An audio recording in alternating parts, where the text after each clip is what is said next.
bismillaahi raxmaani raxiim duhur wanaagsan dhagaystayaal qodobada wararka risaale idin haysa waxaa ugu waaweyn weerar madaafiica oo lagu qaaday saldhigga ciidamada amisom ay ku leeyihiin degmada jalalaqsi ee gobolka hiiraan tirada uu soo ridanayo cudurka shuban biyoodka ee ka dilaacay gobolka hiiraan oo korortay gudoomiyaha madasha xisbiyada qaran iyo ergeyga qaramada midoobay ee Soomaaliya oo ka wada hadlay khilaafka ka taagan doorashada galmudug madaxweynaha Puntland oo ku baaqay in dagaal dhaqaale lala galo al-shabaab xildhibaanada ka soo jeeda Puntland oo ka shiray khilaafka dawladda dhexe iyo maamulka Puntland oo saameeyay waxbarashada booliiska koonfur Afrika oo soo furtay ganacsade Soomaaliya oo koox burcad ah ay afduubteen yahuudda oo markan doonaysa inay sheegato daanta galbeed in ay leedahay iyo hay'adda caafimaadka adduunka oo maanta ku dhawaaqaysa go'aan la xiriira fayraska dilaaga Shiinaha ka dilaacay adeega 3G iyo 4G internet ee shirkadda isgaarsiinta Somtel ku doora xawaare sare iyo qiimo jaban adeega 3G iyo 4G plus ee shirkadda isgaarsiinta Somtel sida waa wehelkaaga goor kasta iyo goob kasta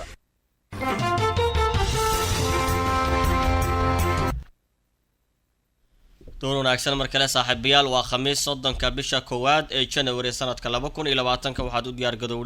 u diyaar garowdaan qodobadii aad maqasheen oo faahfaahsan Radio Risala FM 102.2 MHz Radio Asal ee Jowhar 88.6 ayaad naga maqlaysaan warkii oo dhan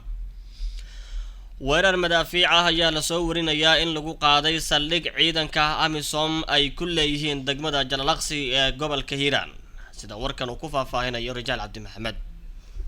warar dheeraad ayaa waxay ka soo baxayaan weerar madaafiic loo adeegsaday oo lagu qaaday saldhigga ciidanka Jamhuuriyadda Djibouti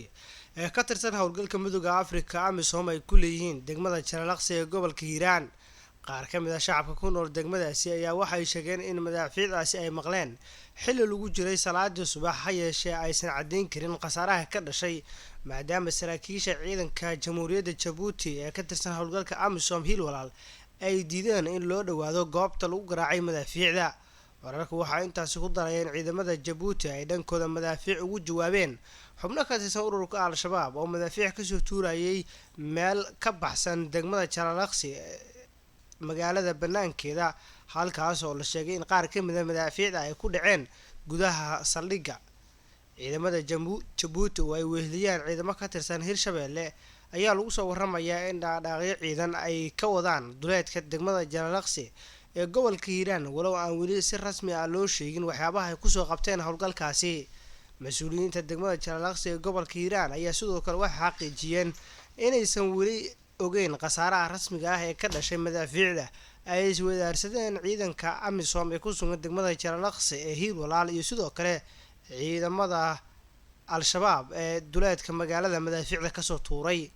inta badan deegaanada iyo degmooyin ka tirsan gobolka Hiiraan ayaa mararka qaarkood waxaa ku dagaalama ciidamada dawladda iyo kuwa Amisom oo isku garab ah sidoo kale ururka al-shabaab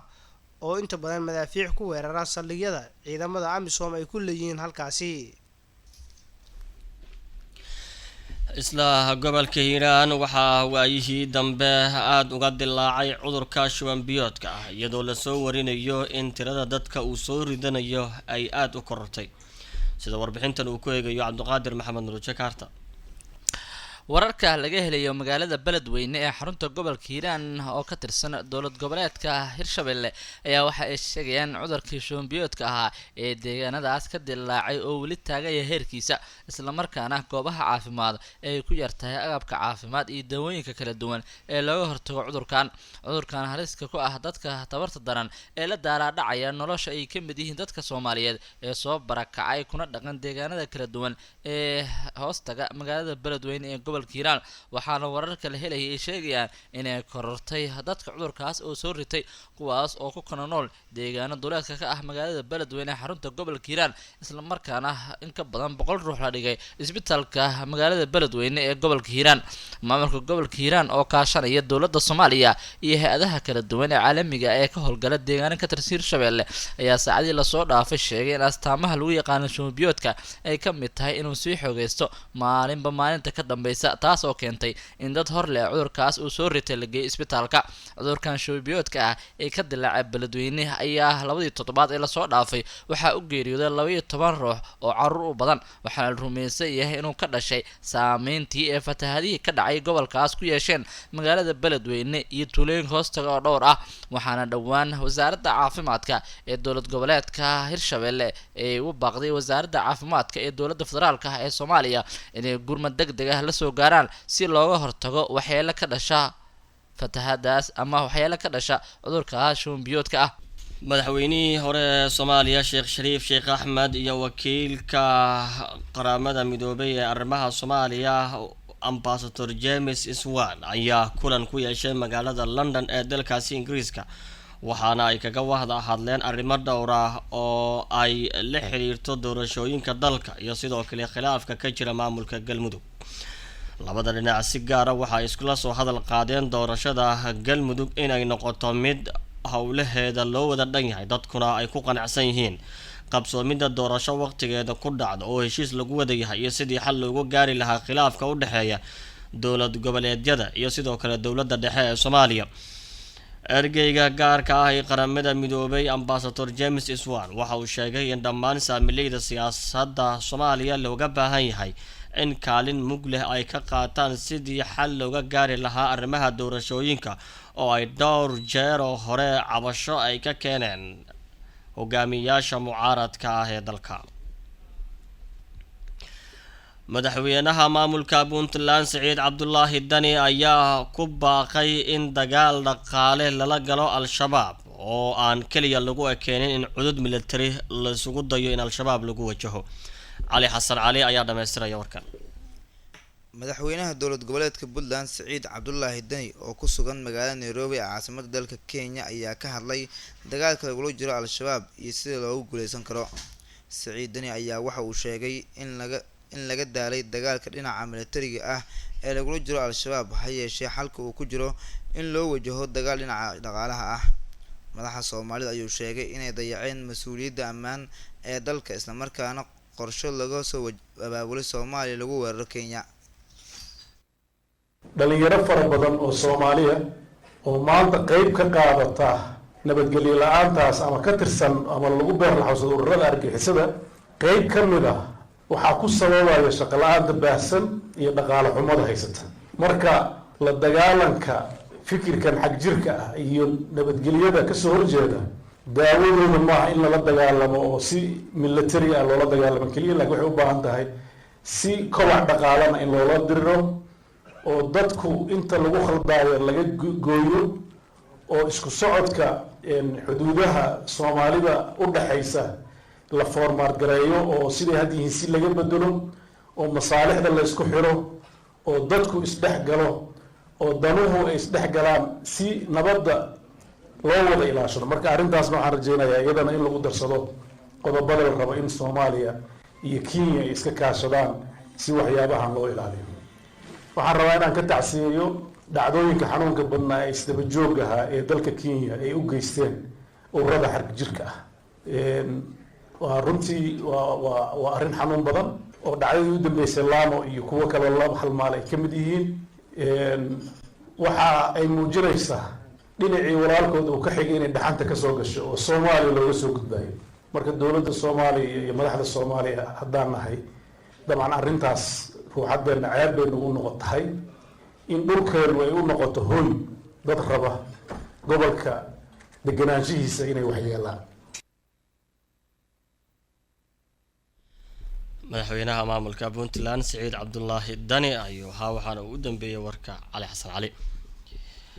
booliiska wadanka Koonfur Afrika ayaa soo furtay ganacsade Soomaaliya oo ay dalkaasi ku afduubteen kooxa burcada. Maxamed Cabdiraxmaan ayaa dhameystiraya warkan. wararka laga helay dalka Koonfur Afrika ayaa waxay sheegayaan in ciidamada booliiska dalkaasi Koonfur Afrika ay soo badbaadiyeen ganacsade Soomaaliya oo caan ka ah dalkaasi kaasi oo dhawaan lagu afduubtay dalka Koonfur Afrika. ganacsadahani oo lagu magacaabo Cabdiwaaxid Salaaxudiin ayaa kooxa burcad Koonfur Afrikaana waxa ay horaantii bishan ay ka afduubteen meel u dhow goob ganacsi oo ku lahaa magaalada Johannesburg ee dalka Koonfur Afrika, iyadoo xilligaas wixii ka dambeeyay baadi goob lagu hayay qaar ka mid a ganacsatada soomaaliyeed ee dalkaasi ku nool ee koonfur afrika ayaa risaale waxay u sheegeen in howlgalkaasi ay ka sameeyeen booliiska dalkaasi koonfur afrika magaalada johannesburg ay kusoo furteen muwaadinka soomaaliyeed sidoo kalena ay soo qabteen rag lagaga shakisan yahay inay faraha ay kula jireen faldambiyeedyo kala duwan.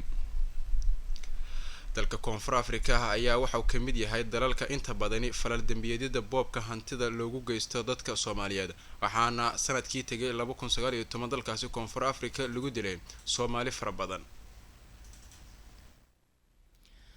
halka warkaas aad kala socotaan saaxiibayaal waa idaacadda risaale ee muqdisho. ugu dambeyntiina madaxa ururka caafimaadka adduunka ee loo soo gaabiyo WHO Tedros Adhanom waxa uu sheegay in maanta oo khamiis ah ay go'aamin doonaan haddii ay ku dhawaaqayaan xaalad caafimaad oo degdeg oo caalami ah iyo in kale taas oo ku aadan fayraska dilaaga ee corona oo ka dilaacay waddanka Shiinaha kaas oo la soo warinayo in 200 oo qof ku dhawaad uu dilay. WHO waxa ay toddobaadkii tagay shaacisay in dilaaca cudurka uusan gaarin heer cabirka lagu qeexi karo xaalad caafimaad oo heer caalami ah balse tirada kiisaska la xaqiijiyay waxa ay gaartay 7711 ruux oo ay ku jiraan 1700 oo kiis oo cusub oo la shaaciyay Arbacadii shalay. Tedros waxa uu carabka ku dhuftay in 99% kiisaska dadku uu xanuunkan soo ritay laga xaqiijiyay gudaha dalkaasi Shiinaha. 15 dal oo kale oo caalamka ku yaala ayaa iyaguna laga xaqiijiyay ilaa iyo 68 kiis oo fayraska dilaaga ah. marka laga reebo hal qof dhammaan dhimashada 170 qof ayaa ka dhalatay xanuunka ka dilaacay magaalada Wuhan ee gobolka Hubei ee waddankaasi Shiinaha. dalal badan oo caalamka ah oo ay ugu horeeyaan Mareykanka iyo Japan ayaa dadkooda waxa ay ka soo daadgureeyeen magaalada Wuhan ee dalkaasi Shiinaha oo ah magaalada uu ka dilaacay cudurka fayraska corona oo dilaaga dad badan ay u geeriyoodeen. wadamada Australia, New Zealand, France, Ruushka iyo dalal kale ayaa ku dhawaaqay Arbacadii shalay qorshe ay ku soo daadgureynayaan muwaadiniintooda ka jooga magaalada Wuhan ee dalkaasi Shiinaha. waana intaa saaxiibayaal warkii aad kala socoteen idaacadda Risaale ee Muqdisho waad ku mahadsantiin dhageysiga la socodka warkayaga cidii hoosayga ma dhex kala qabsatay waxay naga xasuusina in mar kale ay ka heli karaan bogga internet-kan ku leenahay radiorisala.com ama .net. maalin wanaagsan.